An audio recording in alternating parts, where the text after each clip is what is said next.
Hi, everyone. Welcome to Itsy Bitsy's live read of Gavin to the Rescue by Cori Cooper. Chapter 1. Good morning, Gromer High.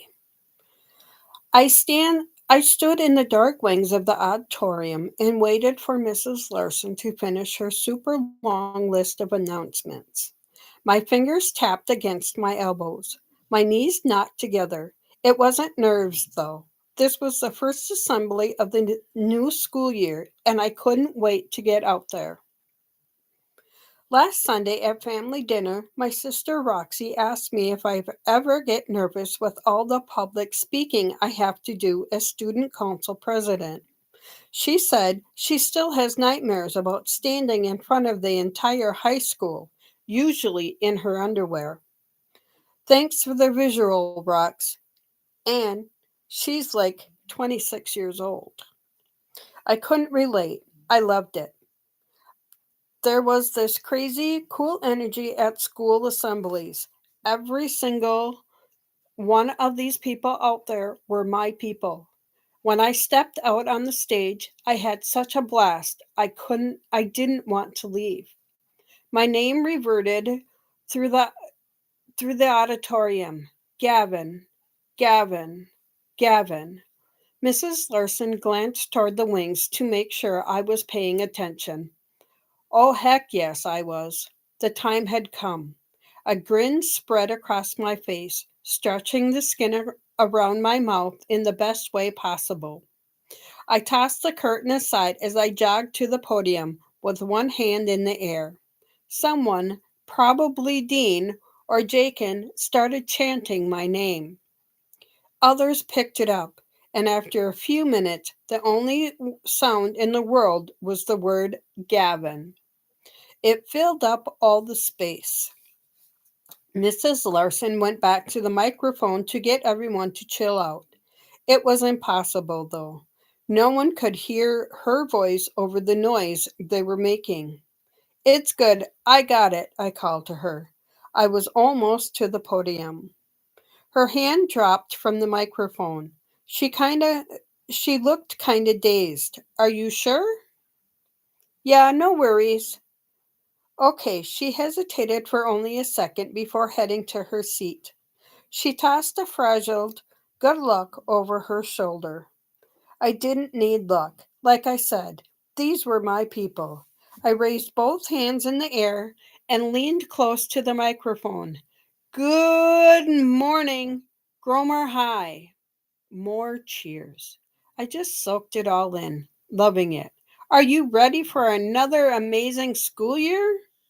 The cheering got even louder. I grinned and leaned back to survey the crowd. I couldn't see much more than the front row with those theater lights blazing, but that was enough. Mrs. Larson and another faculty member groaned from somewhere behind me. They'd be all right. We were almost done. I leaned one elbow on the podium. The crowd was starting to wind down or lose their voices. Either way, it was time to break in. There's only 1 week until Spirit Week. 1 week left before we show our Panther Pride every single day. It's posted on the school Facebook page, but so you know, Monday is Teacher Appreciation Day. Tuesday is Pajama Day. Wednesday is Crazy Hat Day. Thursday is Superhero Day. And Friday is School Colors Day. Brush off your black and red, peeps. There will be an awesome prize for the most spirited students in this school. Mrs. Larson and other teachers will be watching.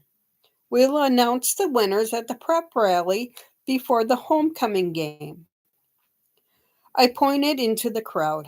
By the way, if you don't have a date for the dance yet, this is your moment. There are homecoming grams for sale in the bookstore if you need some help with the asking. Don't put it off, guys. This dance is gonna be peak. You don't want to miss it. Trust me. I paused to let that sink in. The only other thing I got is for the seniors. We're brainstorming class gift ideas. If you have something awesome, text me. You guys have my number. All right, now, prepared to be pumped. because the cheerleaders are coming out with a routine that's going to blow your minds. I'll see you at the game tonight, where we kick the cleats off Mingus. Cheers, cheers, and more cheers. I saluted the crowd and then took the empty seat next to the junior class president. He held out his fist as I sat down. Lit. Thanks, man. I bumped his knuckles with mine, then sat back and tried to relax. The time had come. Again. The other time. I was more stressed about this part than I'd been about the assembly. Multiplied by like a billion. Music blared out of the ceiling speakers just a second or two before the cheer squad pranced onto the stage. The longer their performance went, the more my stomach tightened. Yeah, I could stand in front of the crowd, but this was different. Way more personal. The music spiked, and Midge, the head cheerleader, went to the microphone. Here we go. Bree Singer, are you out there? A couple of hoots and a piercing whistle sounded as Bree stood up. When I was at the podium a few minutes ago, I spotted her in the front row. Good thing. This would be so much easier with her front and center. Bree, Midge clapped her pom poms. I have a question for you. Not from me, from Gavin Lewis. She led the girls in an impromptu chant that spelled out my whole name. I hadn't really requested that, but okay. I was just glad my name wasn't super long, like Herbert Blaine Wolfensnigger Heisenhauser Dwarf. Yes, that is a real name. Totally worth the Google. As the girls finished up their cheer, Midge swung her pom poms toward the other girls. One by one, they held up a piece of cardstock. I leaned over to make sure the posters were in order. Not that I didn't trust my girls, it's just that we'd had more than one spelling error during halftime at football games. Some of them took weeks to live down. Go Pants Hurt, for example. That one almost got the whole squad suspended. It was an unfortunate combination of allergies and bad timing. But the adults were still ticked.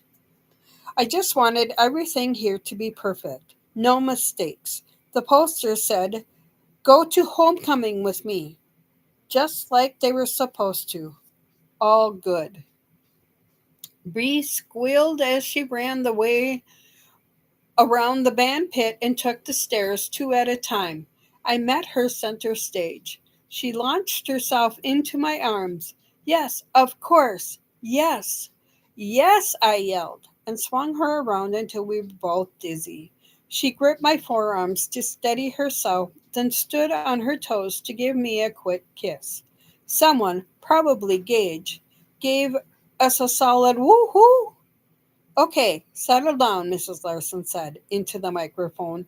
We're all thrilled for Gavin and Bree, but you still have two more periods to go before today is over. This concludes our assembly. Head back to your classes as quickly as possible, and please give a round of applause for everyone who put this together. The sound of her clapping was almost completely lost in the general chaos of bodies getting up and moving out. Bree pulled away, but I kept hold of her hand. She still bounced up and down with excitement. I was wondering when you were going to ask. Now you know, I grinned. She pushed a lock of her golden blonde hair behind her ear and gave me a sidelong look. You took long enough. I was starting to wonder if you were going to ask at all. I squeezed her hand. Give me a break. Who else would I ask? She giggled as she pressed into my side. Good answer. Are we going with anyone else? I hadn't thought about that, but we usually ended up in a group with whoever else took the time to get a date. Dakin already asked Candace. I hadn't talked to Gage or Dean, and Chase was joking about bringing a girl from West High. Oh, Bree made a face. That isn't even funny. I laughed. So, yeah, we'll probably do dinner and stuff with them. Is that okay? Candace is my girl, Bree said. I'm good with going with them. But it will depend on who Gage, Chase, and Dean ask. I'm not talking to Tia anymore, so if Dean still likes her, then we'll have to go alone. I was too amped to let that bother me, even though I hated it when my people didn't get along. We'll work it out. You better get to class, slacker. Bree pulled her hand out of mine slowly. I'll see you after the game. You mean after we win? She shot me a sassy smile over her shoulder as she walked away. We'll see. Oh, she would see. This wasn't like last year when I talked about our team a ton and we lost every game except for two. This year we rocked. Every time we practiced, it was magic. She would see tonight, then she'd know. The auditorium had totally cleared while I was talking to Bree. I checked my phone for the time and almost swallowed my tongue. It was 5 minutes past the hour. I was totally going to be late for work. I hit the number for Greedy Cow and held the phone to my ear while I hopped off the stage and jogged up the aisle. Greedy Cow, this is Natasha speaking. Hey, it's Gavin. I ran a little late while with the assembly today, but I'm on my way. No worries, it's slow. Thanks. See you in 10. Drive the speed limit, she called as I hung up the phone. Natasha was awesome, practically my second mom. Also, she was a worrier. Man, ever since she had grandkids, she could make worrying into an Olympic sport. I thought things were supposed to chill out once all your kids grew up. Apparently, I thought wrong. I called goodbye to the office secretaries on my way out and then slid down the stair rail to senior parking. I'd paid for a spot, specifically the same spot my sister Piper had her senior year. Instead of dousing it in pink glitter spray, I decorated it with a superhero cape that had a huge G in the middle. It was my kind of thing. When I ran for senior class president last year, my whole vibe was saving the day. Too much homework? Vote Gavin. He'll save the day. Crappy school lunches? Have no fear. Gavin is here. Want cooler school events? Gavin to the rescue. Bree and the rest of the volleyball team had way too much fun decorating my posters. I think she was partly the reason I won, actually. Nothing like a loyal girlfriend to talk a guy up.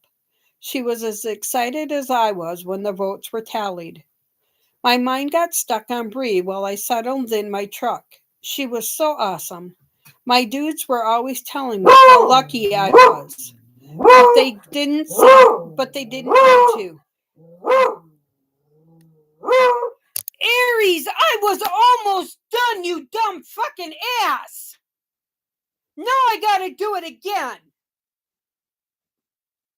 You're naughty!